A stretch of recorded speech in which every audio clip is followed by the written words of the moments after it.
So one of our projects today is installing this bridge doctor into this 12-string D'Angelico acoustic guitar.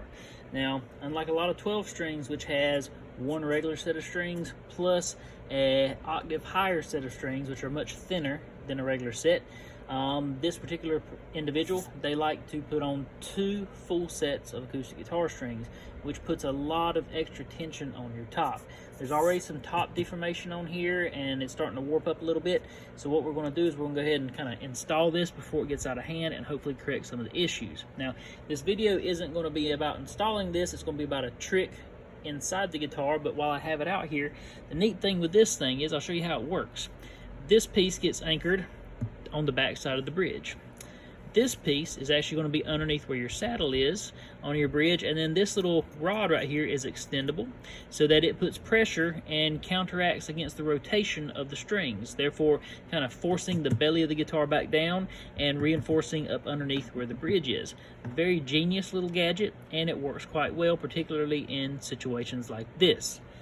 But this being a little bit of an odd installation on a 12-string guitar like this with an unusual bridge and what turns out to be a pretty short bridge plate, I actually have to extend the bridge plate out just a little bit in order for the bridge doctor to sit on it properly. So anytime you're taking a measurement inside of a guitar, it always can be aggravating because it's hard to get instruments in there to read and do all the stuff. But in this particular case, I like to reach for my good old bucket of plumber's putty. Okay, now if you're a DIYer or have ever done anything at home, you're probably used to this stuff, but you get you a nice little dollop of your plumber's putty. Make sure it's kneaded up very good so it's nice and soft, and then all you have to do is simply make yourself a little ball with it. Okay, I'm going to reach inside the guitar, put it where I want it, and I'm just going to press it really good into that area to make sure I kind of get an imprint of what we're working with. And I carefully pull it back out, and that's the area we're working with. That little notch right there is the hole that I've drilled, and you can see half the hole is on the bridge plate, half the hole is off the bridge plate. Now this is what looks like a very unusually thick bridge plate, but if I simply measure right here, we are about 3/16. That's a pretty hefty bridge plate right there.